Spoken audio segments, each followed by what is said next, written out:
মুহাম্মদ ও আবু বক্কর একটা গাছের নিচে বসে গল্প করছে। বন্ধু, তোমাকে অনেক দিন থেকে বলি আমাদের বাসা যেতে, কিন্তু তুমি শুনো না আমার কথা। আজ তোমাকে আমার সাথে যেতেই হবে। না আবু বক্কর, আজ না, বাসায় অনেক কাজ আছে। বাবার সাথে একটু জমিতে যেতে হবে, বাবার কাজে সাহায্য করতে হবে। তোমার শুধু কাজ আর কাজ। আজ আমি তোমার কোনো কথা শুনবো না। আজ তোমাকে আমার সাথে যেতেই হবে। তুমি আমার দাদিমার জন্য আমাদের বাসা আসতে চাও না, তাই না? না না আবু বক্কর, এরকম কিছু না। তোমার দাদি তো আমারও দাদি। আচ্ছা, এত জোর করছো? তাহলে কাল মাদ্রাসা বন্ধ থাকবে, তোমার জন্য কিছু নিয়ে তোমাদের বাসা আসবো। না না, কিছু আনতে হবে না, তুমি আসলেই হবে। আমি তো কিছু কিনে আনবো না, আমাদের গাছের পেয়ারা আছে, পেয়ারা নিয়ে আসবো। আচ্ছা, কাল তাহলে দেখা হবে বাসায়। আবু বক্করের বাসায় অনেকদিন পর তার বন্ধু আসবে, এ কথা ভেবে আবু বক্কর অনেক খুশি হয়। মা জানো, মোহাম্মদকে আমাদের বাসায় কাল আসতে বলেছি, কিন্তু মোহাম্মদ দাদিমার ভয়ে আসতে চায় না। হ্যাঁ, তোমার দাদিমা তো গরিব মানুষদের পছন্দ করেন না। মুহাম্মদ তো অনেক ভালো, ওকে আসতে বলে তুমি খুব ভালো করেছো। হ্যাঁ মা, কাল মোহাম্মদ আসবে। দাদি যদি কিছু বলে তাহলে ও অনেক মন খারাপ করবে। ও এমনিতেই আমাদের বাসায় আসতে চায় না। তুমি কিছু একটা করো মা। আচ্ছা হোক, তোমার দাদির সাথে আমি কথা বলবো। এখন পড়ালেখার বিষয়ে বলো, পড়ালেখা কেমন হচ্ছে? পরীক্ষা কিন্তু সামনে।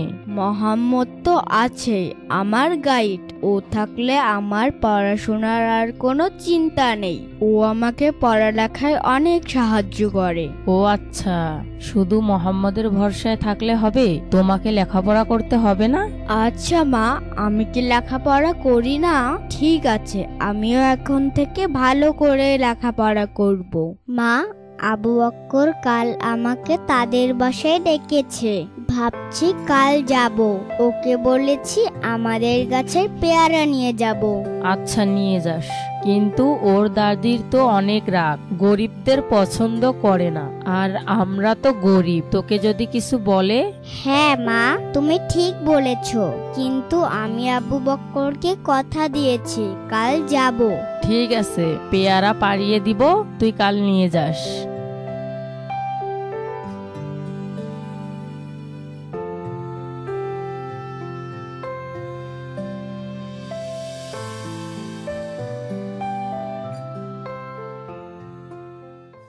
আবু বক্কর, আবু বক্কর, তুমি কোথায়? আমি এসেছি। কে ডাকে আবু বক্কর? কে কে? ও মুহাম্মদ, তুই তো কি মনে করে এসেছিস? আসসালামু আলাইকুম দাদি। ওয়ালাইকুম আসসালাম। তখন সেখানে আবু বক্কর আসে।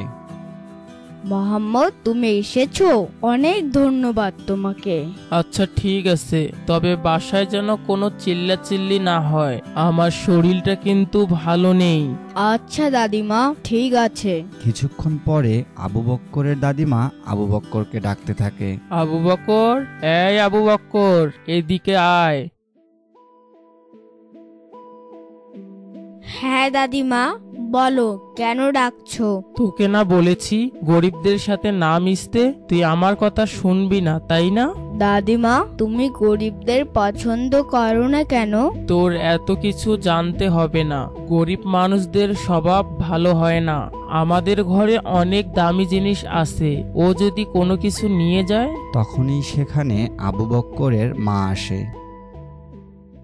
মা, এভাবে বলবেন না, মুহাম্মদ অনেক ভালো ছেলে। আর গরিবরা কি মানুষ না? আমাদের নবীজি গরিবদের খুব ভালোবাসতেন। যে মানুষ গরিবদের ভালোবাসে, নবীজি তাকে ভালোবাসেন। আর নবীজি যাকে ভালোবাসেন, আল্লাহ তাকে ভালোবাসেন। তোমরা মা ছেলে কি করো করো, আমি এত কিছু জানি না। আমার ওদের একদম পছন্দ না। মুহাম্মদ দরজার পাশে দাঁড়িয়ে সবকিছু শুনে ফেলে। আবু বক্কর, তোমার দাদি হয়তো আমাকে পছন্দ করে না, আমি বাসায় চলে যাই। না মোহাম্মদ, তুমি আমার দাদির কথায় কিছু মনে করো না। না, আমি কিছু মনে করি না। চলো আমরা গিয়ে এখন খেলি। তারপর মুহাম্মদ ও আবু বক্কর বাহিরে গিয়ে খেলতে থাকে। হঠাৎ তারা তার দাদিমার চিৎকার শুনতে পায়। আহ আহ আহ আবু বক্কর, কি হলো দাদিমার? এভাবে চিৎকার করছে কেন? হ্যাঁ, কি হলো? দাদি চিৎকার করলো কেন? চলো চলো, তাড়াতাড়ি চলো, দেখি দাদিমার কি হলো। দাদিমা, দাদিমা, কি হয়েছে? আপনি কিভাবে পড়ে গেলেন? হ্যাঁ দাদিমা, কিভাবে পড়ে গেলে? কোথাও ব্যথা পেয়েছো নাকি? আবু বক্কর, ধরো ধরো, দাদিমাকে তুলতে হবে। তারপর তারা দুজন মিলে তাদের দাদিমাকে বিছানায় তুলে। আবু বক্কর, দাদিমা তো কথা বলতেছে না, আমাদের তাড়াতাড়ি ডাক্তার ডেকে আনতে হবে। আবু বক্কর, তুমি দাদিমার পাশে থাকো, আমি যে ডাক্তার ডেকে আনছি। মুহাম্মদ ডাক্তার ডেকে আনে। আসেন আসেন ডাক্তার সাহেব, দেখেন দাদিমা পড়ে গিয়ে কথা বলছে না। আচ্ছা, আমি দেখতেছি, তোমরা চিন্তা করো না। কি মা, এখন আপনার কেমন লাগছে বলুন তো দেখি। হ্যাঁ, এখন একটু ভালো লাগছে। হঠাৎই কেন জানি মাথা ঘুরে পড়ে গেলাম। আপনার ছোট একটা স্ট্রোক হয়েছে, কিন্তু এখন চিন্তার কিছু নেই। সময় মতো মুহাম্মদ আমাকে ডেকে এনেছে, ঠিক সময় আপনার চিকিৎসা করতে পেরেছি, তাই আল্লাহর রহমতে আপনি এখন সুস্থ। এখন কয়েকদিন একটু রেস্ট নিন আর হাঁটা চলাফেরা একটু কম করবেন। মুহাম্মদ, আবু বক্কর, এখন তাহলে আমি আসি। তোমরা একটু তোমার দাদিমার যত্ন নিও। আলহামদুলিল্লাহ, আল্লাহ মুহাম্মাদের ওসিলায় আজকে আমাকে বাঁচিয়ে দিলেন। মুহাম্মদ, আয় ভাই, আমার কাছে আয়। আমি তোর সাথে খুব খারাপ ব্যবহার করেছি, তুই আমাকে ক্ষমা করে দিস ভাই। না দাদিমা, আমি আপনার উপরে মন খারাপ করিনি। আপনি আপনার ভুল বুঝতে পেরেছেন, এতেই আমি খুশি। আল্লাহ মানুষকে গরিব ও বড়লোক বানায়। পৃথিবীতে গরিব ও বড়লোক সবারই সমান প্রয়োজন আছে। আল্লাহ যেমন বড়লোকদের সম্পদ দিয়ে পরীক্ষা করেন, ঠিক তেমনি কিছু মানুষদের গরিব বানিয়ে পরীক্ষা করেন। তাই আমাদের উচিত সর্বদা আল্লাহর প্রশংসা করা। মুহাম্মদের মুখে এসব কথা শোনার পর দাদিমা তার সব ভুল বুঝতে পারে আর মুহাম্মদকে বুকে জড়িয়ে নেয়। মুহাম্মদ, এখন থেকে তুমি সবসময় আমাদের বাসায় আসবে। আমি আর কখনো গরিব মানুষদের অবহেলা করব না। ঠিক আছে দাদিমা।